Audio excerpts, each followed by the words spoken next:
से राजस्थान की जनता ने जिता करके और मोदी जी के गाल पे भी तमाचा मारने का काम किया। पेपर का दलाल था उसके ऊपर बुलडोजर चल गया, और जो आरपीएससी का मेंबर था जिसने पेपर लीक किया, संस्था से बाहर निकाला, उसके ऊपर कोई कार्रवाई नहीं हो रही। मुख्यमंत्री को उसी वक्त अपना इस्तीफा रख देना चाहिए। सचिन पायलट अजमेर टू जयपुर पद यात्रा पे निकले हैं। यात्रा के अंदर युवा, बुजुर्ग, साधु संत सभी लोग जो हैं इस यात्रा का हिस्सा बन रहे हैं। पास जी गुजर हैं हमारे साथ, रजलानी के सरपंच हैं, उनसे जानने का प्रयास करते हैं कि आखिर ये क्या वजह रही कि सचिन पायलट जी उप मुख्यमंत्री हैं पूर्व, उनको इस यात्रा पे उतराना पड़ा। देखिए, मैं जमसार मीडिया के माध्यम से तमाम हमारे जो लोग देख रहे हैं उनको वैसे जानकारी भी है, लेकिन मैं रिमाइंड कराना चाहता हूं कि 2013 से लेकर के 18 तक किसान की, युवा की, महिला की, मजदूर की, सबकी आवाज़ बन के सचिन जी ने इन्हीं सड़कों पे संघर्ष किया। उसी संघर्ष की बदौलत 21 पे सिमटी हुई कांग्रेस बहुमत में आई, कांग्रेस की सरकार बनी, और सरकार के बनने के बाद लगभग साल डेढ़ साल तक सचिन जी ने तमाम मुद्दों को लेकर के राजस्थान की सरकार से समन्वय बिठाने की कोशिश की कि हम किन मुद्दों को लेकर के, किन बातों को लेकर के हम सत्ता में आए, हमें उस पर काम करना चाहिए। और इसी को लेकर के सचिन जी दिल्ली गए थे आला कमान से मिलने के लिए। नहीं तो सरकार गिराने का कोई मकसद था।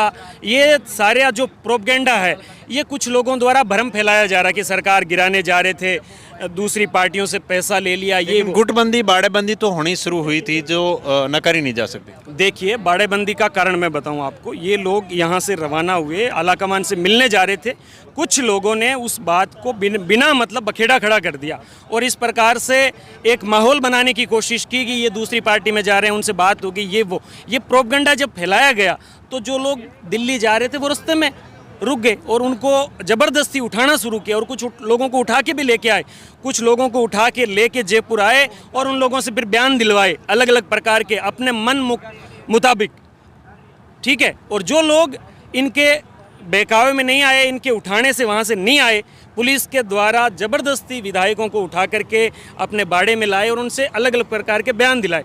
तो ये जो चीज़ें थी ये सिर्फ और सिर्फ सचिन जी ने स्पष्ट करा। जब 9 तारीख को प्रेस कॉन्फ्रेंस कही तो उन्होंने कहा कि मैं 3.5 साल तक चुप रहा, लेकिन आज जब इस प्रकार के झूठे आरोप लगाए जा रहे हैं, चंद पैसों के आरोप लगाए जा रहे हैं, और पैसों के आरोप उन पे लगाए जा रहे हैं जो खुद अपनी तरफ से करोड़ों रुपए समाज को बांटने के लिए तैयार हैं, उन लोगों के ऊपर कुछ पैसों का जब आरोप लगाया तब सचिन जी ने कहा कि हम नेतृत्व परिवर्तन की बात करने के लिए दिल्ली गए थे। और कहीं ना कहीं जब ये नेतृत्व परिवर्तन का उन्होंने कहा है तो जो मौजूदा नेतृत्व हैं उसके जो रवैया है वो सचिन जी सहमत नहीं उससे। निश्चित रूप से सचिन जी कांग्रेस के कार्यकर्ताओं की आवाज़ इस सरकार के अंदर सुनी जानी चाहिए। आज आप देखिए कि बीजेपी के लोगों को इस सरकार के अंदर पद बांटे जा रहे हैं, और आरपीएससी में जिस प्रकार का घोटाला हुआ, ये आपके सामने इतिहास में पहली बार है कि जो संस्था एग्जाम करवाती है उसका मेंबर इस प्रकार से जेल चला जाता है। और जो ये कह रहे हैं कि गुटबाजी की, ये किया वो किया, ये तो कुछ नहीं है। तो कहीं न कहीं सचिन जी इस प्रकार की जो पेपर लीक की घटनाएं हैं उनके ऊपर आवाज़ उठाते हैं, वो ठोस कार्रवाई चाहते हैं लेकिन मौजूदा सरकार कर नहीं पाती है। ये कहीं ना कहीं एक मुद्दा जो है पार्टी के दोनों पक्षों के बीच में बन तो रहा है ना। अब देखिए, जो पेपर का दलाल था उसके ऊपर बुलडोजर चल गया, और जो आरपीएससी का मेंबर था जिसने पेपर लीक किया, संस्था से बाहर निकाला, उसके ऊपर कोई कार्रवाई नहीं हो रही। तो ये दोहरी राजनीति है कि नहीं है? दोहरा अन्याय हो रहा है।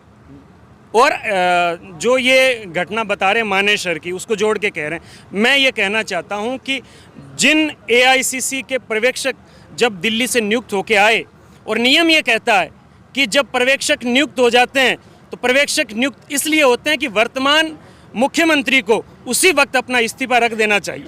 और जो बार बार कहते हैं कि मेरा इस्तीफा सोनिया गांधी जी के पास पड़ा है, तो फिर जब 25 सितंबर को माननीय खड़गे जी, माकन साहब, जो सोनिया गांधी जी द्वारा भेजे गए पर्यवेक्षक थे, उनको जब विधायक दल की बैठक बुलानी थी, उस वक्त वो अपना फ़ोन स्विच ऑफ करके जैसलमेर तनोट माता के क्यों चले गए, और क्यों पैरेलल मीटिंग विधायक दल के अलावा धारीवाल के घर पे बुलाए गए?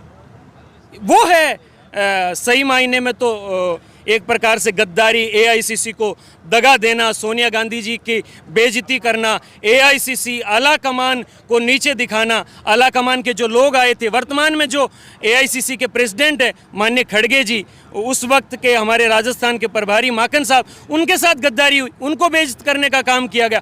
और पूरे देश ने देखा कि किस प्रकार से इन्होंने पूरी चाल चल करके और धारीवाल जी के घर पे पैरेलल मीटिंग कराई और विधायक दल की बैठक यहाँ नहीं होने दी, क्योंकि उस दिन तय था कि राजस्थान में नेतृत्व परिवर्तन होना है। और उस वक्त तो ये भी तय नहीं था ना कि बन कौन रहा मुख्यमंत्री, फिर इतना क्या डर था, क्या भय था।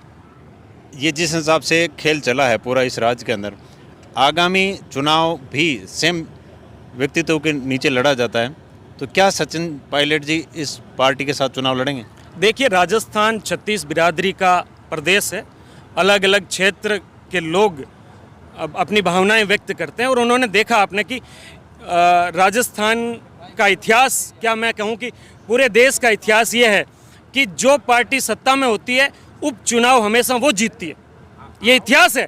लेकिन 2013 से लेकर के 18 के बीच जितने उपचुनाव हुए, सिवाय धौलपुर को छोड़ करके सारे के सारे उपचुनाव सचिन जी के नेतृत्व में इस राजस्थान की जनता ने कांग्रेस को जिताए, विपक्ष में रहते हुए। कितनी बड़ी बात है। 2 लोकसभा के चुनाव अलवर और अजमेर जो किसी सूरत में जीतने लायक नहीं थे, 2-2 लाख से हारे हुए चुनाव, उपचुनाव के अंदर सचिन जी के चेहरे को देख करके इस राजस्थान की जनता ने जिता करके और मोदी जी के गाल पे भी तमाचा मारने का काम किया कि राजस्थान में हमें सचिन पायलट पसंद है। क्या आने वाले चुनाव के अंदर आप मुख्यमंत्री जी का नेतृत्व जो है वो पहले फिक्स चाहेंगे या चुनाव के बाद में मुख्यमंत्री हो, आप एज ए पार्टी समर्थक के नाते? हम ये चाहते हैं कि राजस्थान में कांग्रेस जिस घोषणा पत्र को लेकर के सरकार में आई, सचिन जी ने आम जनता से जो वादे किए उन वादों की पूर्ति हो। जिस भ्रष्टाचार को लेकर के हमने 5 साल बीजेपी की सरकार की नाक में नकेल कशी रखी और वसुंधरा जी की सरकार को बार बार सचिन जी ने इस जयपुर की धरती पर अनेकों आंदोलन करके उनको लाठियां भी पड़ी, कई हमारे साथियों को चोटें भी आई उस वक्त। तो जिस भ्रष्टाचार को लेकर के मुखिया जी ने भी उस वक्त अपना बयान दिया था कि खान घोटाला हुआ है, बजरी घोटाला हुआ है, शराब माफिया, भू माफिया, किस प्रकार से वो तो अभी 4 गुना बढ़ रहा है, 4 गुना बढ़ा हुआ है पुराने राज से। अब देखिए, तो यही तो हम कह रहे हैं कि भ्रष्टाचार की जांच और जो लोग भ्रष्टाचार कर रहे हैं वो जेल में जाना चाहिए। क्यों आज जो भ्रष्टाचार कर रहे हैं, क्यों इस समाज को, इस देश को, प्रदेश को खोखला किया जा रहा है भ्रष्टाचार, क्यों उस पर लगाम नहीं लग रही, क्यों उसका इलाज नहीं हो रहा? किस प्रकार से ये जो युवा आप देख रहे हैं इस तपती दोपहरी के अंदर सचिन पायलट जी का ढाल बन करके जो चल रहे हैं, वो इसलिए चल रहे हैं कि इस आदमी की आंखों में इनको अपना उगता हुआ सूर्य दिखाई दे रहा है, इनको एक आस दिखाई दे रही है, इनको एक किरण दिखाई दे रही है कि यही व्यक्ति है जो हमारे लिए कुछ कर सकता है, यही वो व्यक्ति है जो हमारी आंखों का तारा बन करके हमारे लिए संघर्ष कर रहा है। क्योंकि किस प्रकार से पिछले इन 3-4 सालों में जो पेपर चोरी हुए, पेपर बिके, ऐसा कोई एक के बाद एक पेपर बिकता गया, बिल्कुल बिकता गया, एक के बाद एक पेपर बिकता गया और गरीब किसानों के बच्चों के अरमान धुलते गए। लेकिन जिन गरीब किसानों के बच्चों ने किसी बहकावे में, किसी भी मजबूरी के अंदर पेपर खरीदे, मुलजिम उनको बनाए गए, जबकि असली मुलजिम है उसके ऊपर इतना जो है प्रेशर नहीं पड़ा जितना आम एक व्यक्ति, मजबूर ही है वो व्यक्ति जिस प्रदेश में अगर आपको ठेली के ऊपर प्याज बिकता था, आप प्याज खरीदने जाते हो नहीं जाते हो, जिस प्रदेश में पेपर बिक रहा है तो खरीदने वाले की क्या गलती है? बिल्कुल ये सिस्टम की गलती है। और सचिन जी यही बात कह रहे हैं कि जो छोटे मोटे दलाल हैं जिन्होंने पेपर खरीद लिया, कौन लोभ में नहीं आ सकता, कोई लालच में आ सकता है, तो वो तो अपने स्वार्थ के लिए उन्होंने तो थोड़ा बहुत जुगाड़ लगाने की कोशिश की। लेकिन असली गलती किन की है? क्या सब लोग पेपर खरीदना चाहते? नहीं खरीदना चाहते। ऐसे गरीब परिवारों के बच्चे भी हैं जिन्होंने 2-2, 3-3 साल महानगरों के अंदर रह करके महंगी फीसें दे करके पढ़ाई करी है और उन लोगों को एक आस थी कि इस सरकार में हमें सरकारी जॉब मिलेगी। उन लोगों को अब ओवर एज होने की स्थिति आ गई है, तो ऐसे बच्चों के ऊपर क्या प्रतिकूल प्रभाव पड़ रहा है। और आप देख रहे हैं कि बेरोजगारी से तंग आकर के युवा आत्महत्या जैसा कदम उठा रहे हैं। आज इस प्रदेश के अंदर क्या हालात हैं आप देख रहे हैं कि यहाँ का भूमि का जल स्तर नीचे चला जा चुका है। किसान तो सिर्फ और सिर्फ अपना पेट पालने का काम करता है। अगर उसको अपने परिवार को अच्छी शिक्षा दीक्षा देनी है, एक स्टैंडर्ड का लाइफ जीना है, तो हर आदमी चाहता है कि मैं पढूं लिखूं आगे बढ़ूं, सरकारी जॉब के माध्यम से मैं मेरे सपनों को पूरा करूं। तो वो तो सारा धराशायी रह रहा है। जो धन्ना सेठ हैं, जो अमीर लोग हैं, जो पैसे के माध्यम से पेपर खरीद करके और सरकारी पदों पे बैठ जाते हैं, किसानों के बच्चे, गरीब परिवारों के बच्चे तो ऐसे ही बैठे हैं। किसानों के बच्चे, गरीब परिवारों के बच्चे ऐसे ही बैठे हैं। बहुत सुंदर बात बताई कि व्यवस्था परिवर्तन की जो ये यात्रा है, ये इस यात्रा का हिस्सा बहुत सारे युवा बने।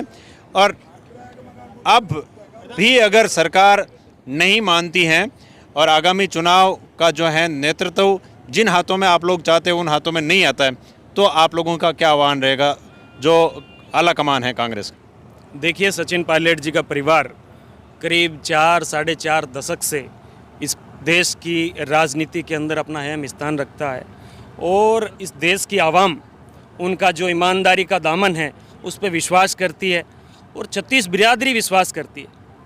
वो जब बात कहते हैं कि मैं अपनी जाति का एक ही आदमी हूँ और बार बार सीएम बन रहा हूँ, तो मैं ये आला कमान को ये कहना चाहता हूँ कि इस प्रदेश के अंदर और भी बहुत सारी जातियाँ हैं जिनका प्रतिनिधित्व भी होना चाहिए। ये खुल के भले ही नहीं बोल रहे हो, सचिन पायलट जी के प्रतिनिधित्व के अंदर, उनके नेतृत्व के अंदर आगामी कांग्रेस पार्टी का जो नेतृत्व है प्रदेश का, वो चाहते हैं। और हमारे साथ से पार्थ जी गुजर जो रजलानी सरपंच थे, बहुत बहुत धन्यवाद आपका। मैं जंबसार मीडिया का विशेष तौर से धन्यवाद करना चाहूँगा कि आप मारवाड़ की धरती से यहाँ आए और देश भर में आपका ये चैनल बहुत फेमस है। मैं चाहूँगा कि ये जो सच्चाई है, ये जो हकीकत है, ये जनता के सामने आनी चाहिए, क्योंकि जो बाकी चैनल्स हैं, मीडिया ग्रुप है, उनके ऊपर सरकार का कहीं ना कहीं दबाव हो सकता है, उनको विज्ञापन रोके जा सकते हैं, तो वो हो सकता है कि सच्चाई ना दिखाएं।